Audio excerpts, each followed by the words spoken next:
Монгол улсын 34 дахь ерөнхий сайд Зандан шатар засгийн газрын тамгаа хүлээн авлаа. Улаанбарханаар нийт 5 хүүхэд амь насаа алдаад байна. Төрийн наадам болон олон улсын тэмцээнд тусгаалan сургасан морьт гарууны 18 адууг хулгайлж төхөөрчээ. Тэтгэврийн зээлийг цалин барьцаалсан хэрэглээний зээлтэй адил нөхцлөөр олгож эхлэхээр боллоо.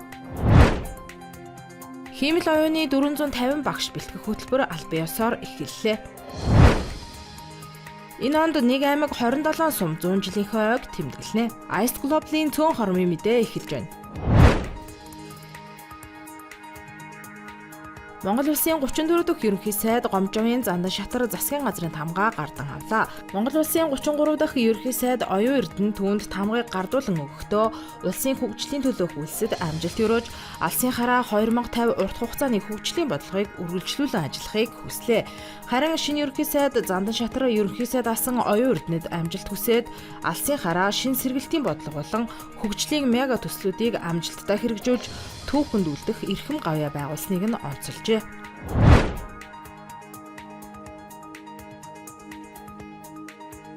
Улаанбарханы батлагдсан тохиолдолд 7000 руу орж 3 хүүхэд амь насаа алдаж нийт нас орсон тохиолдол 5 болоод байна. Тодорхойлбол энэ сарын 13-ны байдлаар Улаанбарханы батлагдсан тохиолдол 7174 болж өнгөрсөн нэг хоногоос 338 орчим тохиолдлоор нэмэгджээ. Улаанбаатарт 238, Архангайд 10, Говьалтайд 6, Дархануулд 42, Дорноговьд 5, Сүхбаатарт 31, Увсад 6 тохиолдол тус шинээр бүртгэгдсэн байна. Халдвар төвчин судлалын үндэсний төвийн эрчим тэмчилгээний тасагт биеийн байдал нь маш хүнд 10 хүүхэд хэвт эмчилүүлж байна. Одоо эрчим тэмчилгээний тасагт нийт 10 хүнд хүүхэд эмчилүүлж байна. За дээрх хүүхдүүдийн он шиг харахад бол 71.2% нь бол вакцинд хамрагдаагүй. За нэгдүгээр тунтай хүүхэд бол 7.8, хоёрдугаар тунтай 16%, за нас болоогүй 5% хамрагд байна. Халдвартай хүнтэй ойр байсан харьцангийнх нийт 62455 хүн байгаагаас 81% нь голомтод хариу арга хэмжээнд хамрагдаж өөрийгөө болон бусдад халтгаас сэргийлж чаджээ. Харин 626 хүн татгалзсан нь халдвар тархах, даамжрах нөхцөлийг үүсгэж байна. Улаанбархан өвчнөөс вакцинаар бүрэн сэргийлэх боломжтой. Тиймээс халдварыг тархахгүй тулд хүн бүр эрүүл мэндэд хариуцлагатай хандах шаардлагатай байна.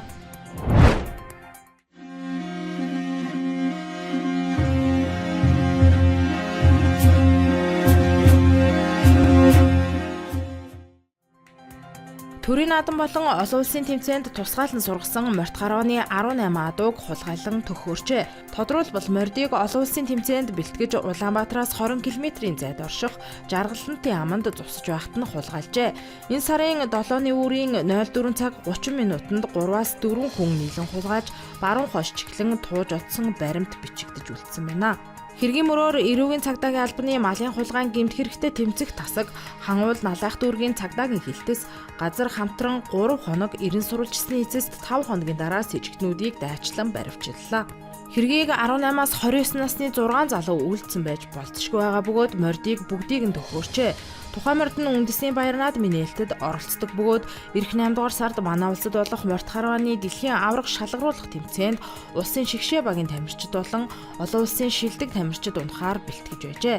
Түүнчлэн тухайн морьдоор дамжуулан мартагдаад байсан морьт гаруй намнаа хэмээх өв соёл уламжлалыг дахин сэргийн хөгжүүлж өвлүүлэн үлдээхээр хичээж байжээ.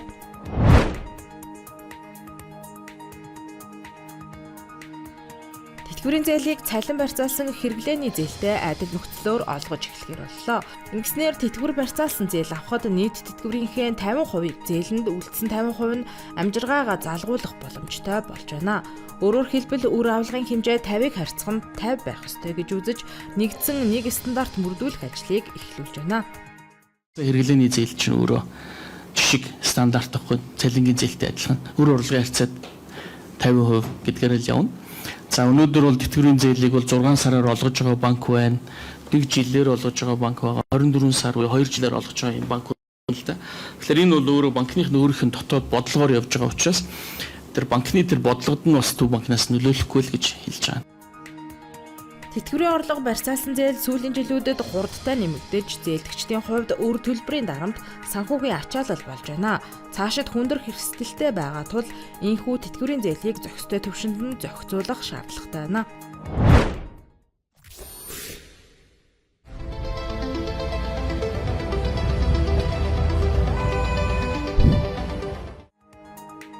Химэл оюуны багш бэлтгэх хөтөлбөр албан ёсоор эхэллээ. Тус хөтөлбөрийг AI Academy Asia-гаас санаачлан Bank болон нэгдсэн үндэсний байгууллагын хүүхдийн сангийн дэмжлэгтэй хэрэгжүүлж байна. Хөтөлбөрт 21 аймгийн 146 сум болон нийслэлийн 8 дүүргээс 450 багш сонгон шалгаруулалтаар тэнцжээ. Тэдгээр багш 6 сарын хугацаанд химэл оюуны суур мэдлэг, сургалтын арга зүй, дижитал технологиг сургалтад ашиглах ур чадвар эзэмшнэ. Улмаар сурсан мэдснээ оршин суугаад үүрэг сумандаа түгээж сурагчдаа болон хүмүүст сургалт зохион байгуулах юм. Улсын хэмжээнд энэ жил нэг аймаг 27 сум 100 жилийн ойгоо тэмдэглэлээ. Тодорхойлбол Увс аймаг байгуулагдсны болон Түргэн, Сагил, Давст, Завхан, Тариалан, Малчин зэрэг 6 сумын 100 жилийн ойг тэмдэглэн өнгөрүүлнэ. Түүнчлэн Ховд аймгийн Чандаман, Хөвсгөл аймгийн Төмөр Булаг, Булган аймгийн Баян Агт, Сүхбаатар аймгийн Асгат, Дарганга, Онгон, Баян Дэлгэр, Халзан, Төвшин Ширээ зэрэг 6 сум 100 жилийн ойтой. Мөн Архангай аймгийн Эрдэнэ Мандал, Хангай сум, Хинтээ аймгийн Цэнхэр Мандал, Дорногов аймгийн Улаанбаатарх, Дорнод аймгийн Баяндун, Даш Балбар, Баян Түмэн, Цагаан Овоо сумын Халх нөмгийн Бурайд Хошуу, Дундгой аймгийн Баян Жаргалан, Баяулгын аймгийн Алтан цогт, Цагаан нуур Тосгон, Баян хонгор аймгийн Богд сум тус 100 жилийн ойгоо тэмдэглэх гэж байна. Түүнчлэн Сүхбаатар аймгийн Наран сумын 70 жил, Дорнодын Цагаан Овоо сумын 90 жилийн ой тохиож байна. Ice Globe-ийн цөөн хормын мэдээ байлаа. Амралтын өдрөө аятахтай өнгөрүүлээрэй.